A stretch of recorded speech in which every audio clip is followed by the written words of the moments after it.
如果你有買過護膚品或者睇過啲美妝嘅內容，我相信你一定認識呢個品牌。佢嘅包裝極簡，甚至有少少似實驗室嘅工具。但係就係呢一個完全冇任何花巧嘅品牌，竟然可以喺全球爆紅，成為護膚界其中一個最具代表性嘅品牌。而且 The Ordinary 背後唔單止係一個品牌故事，仲有一個幾傳奇，甚至有少少悲劇色彩嘅創辦人故事。今日我哋一齊講下呢個品牌。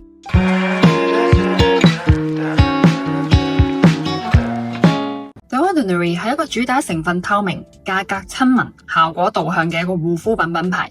佢同一般你見開嘅護膚品品牌係好唔同嘅。一般品牌會強調包裝、氣味、品牌形象，講到好似用咗之後會變成點點點咁樣。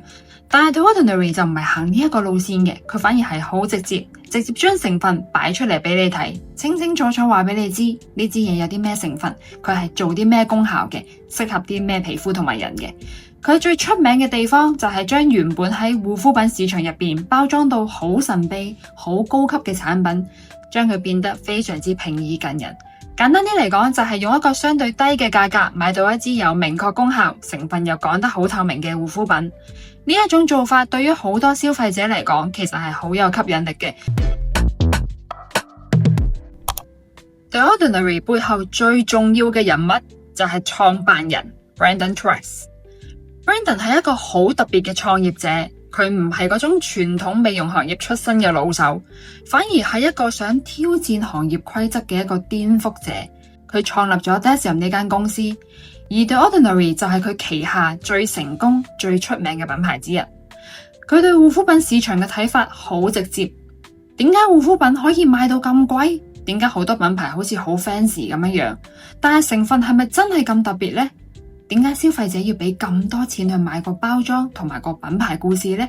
而未必係一個真正有效嘅產品喎。正正就係佢有呢一個諗法，所以 The Ordinary 嘅定位一開始就好清晰，唔賣花巧，唔賣幻想，主要係賣成分、賣功效同埋高度透明。呢一個理念亦都成為咗品牌日後爆紅嘅最根本原因。講真，The Ordinary 之所以會咁紅，其實佢唔係單靠邊一支嘅明星產品，而係佢成個品牌嘅策略都好有辨識度。第一，佢夠透明，好多護膚品品牌都會用一大堆好抽象嘅形容詞，深層修復啊、煥膚啊，或者係再生啊咁樣。但其實講到尾，你未必好清楚知道入邊嘅成分係啲乜嘢。但 The Ordinary 就完全相反，佢好直接話俾你知佢嘅成分入邊係啲乜嘢，佔比幾多個 %，佢呢一種成分係針對啲乜嘢功效嘅，而產品同產品之間嘅差異亦都非常之清楚。即你係針對呢個問題，你就買呢一支產品；針對另外呢個問題就買另外呢支產品。第二就係佢夠平價，呢一點亦都係非常之關鍵嘅。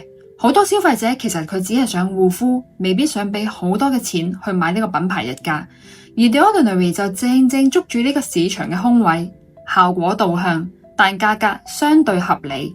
對於好多學生或者係打工一族，本身可能比較重視呢一個 CP 值嘅人嚟講，呢個品牌就好容易入手嘅價格。第三就係佢夠話題性。The Ordinary 嘅包裝係非常簡單，喺一個大家都追求精緻度、夢幻 fancy、閃亮 bling bling 嘅市場入邊，佢反而係用極簡嘅設計突圍而出。呢一種嘅反差感，反而令到佢好容易喺社交媒體上面被廣泛討論。第四就係佢非常適合而家社交媒體嘅時代，好多人買護膚品之前都會上網揾資料，睇下 review 同埋睇下成分。The Ordinary 呢一種有研究感嘅產品，特別容易引起討論。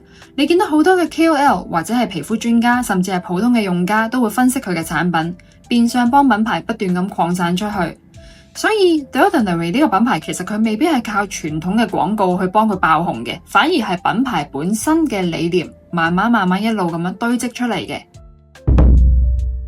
Brandon Truss 1976年出生喺波蘭，細個咧就移民咗去加拿大噶啦。佢冇時尚或者係美妝背景嘅，佢原本係一個電腦科學家。畢業之後，佢就誤打誤撞咁入咗一個護膚品工廠。喺嗰度，佢發現咗一個秘密。專櫃品牌同開價品牌配方成日都嚟自同一間工廠，只不過係換咗香味同埋個樽。咁客戶咧就要求佢哋做一支貴嘅精華液。咁佢問老闆成本大概係幾多啊？老闆咧就話原料大概唔到$2，佢咧就話咁點解要賣$200嘅專櫃？咁老闆就笑佢，因為女人更加願意去使呢個錢買一個夢。2013年佢首先創立咗母公司 Deciem， 但係喺2016年真正引爆市場嘅就係佢旗下嘅呢個品牌 The Ordinary。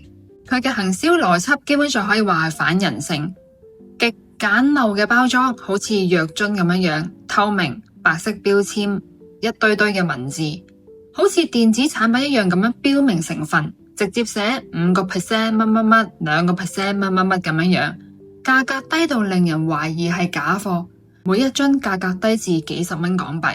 當時震驚咗好多消費者，甚至網絡上出現咗大量嘅對比影片，就係某一啲貴婦品牌同 Ordinary 比較，效果竟然係一樣。而紐約時報亦都稱佢為呢個肌膚保養界嘅 Tesla。時間嚟到2017年，Deciem 嘅估值喺短短1年之內就已經係升到5億㗎喇，所有嘅資本都想投資佢，而最終出手嘅係 Estée Lauder 集團。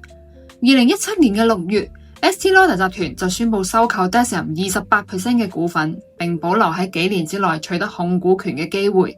而呢一筆交易就令到 Brandon 瞬間成為呢個億萬富翁。當所有人都以為呢個係一個完美嘅勵志故事，就係窮小子用誠實同埋科學打敗咗呢個虛構嘅行銷策略，最終被資本巨頭高價請入殿堂嘅時候，但 Brandon 就唔係咁認為啦。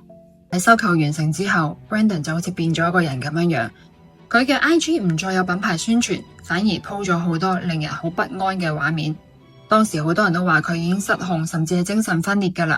咁2018年嘅10月，法院以佢危及員工安全為理由，就解除咗佢嘅 CEO 職位。Estée Lauder 就正式全面接管咗 Deciem。而 Brandon 嘅最後一篇貼文係一張模糊嘅火車相，寫住我喺車上面啦。2019年嘅1月21號，多倫多嘅警方證實 Brandon 喺自己屋企嘅公寓陽台墜落，當場死亡，年僅40歲。而 Estée Lauder 集團喺2021年正式收購咗 Deciem 嘅剩餘股份，據傳總值超過$6.5億。而呢個品牌時至今日依然係不斷攀升緊，而創始人已經冇機會見到啦。Brandon 嘅故事到而家都依然係爭議不斷，唔知大家又點睇呢？如果大家都鍾意呢一類嘅品牌故事，請大家訂閱，我哋下次見。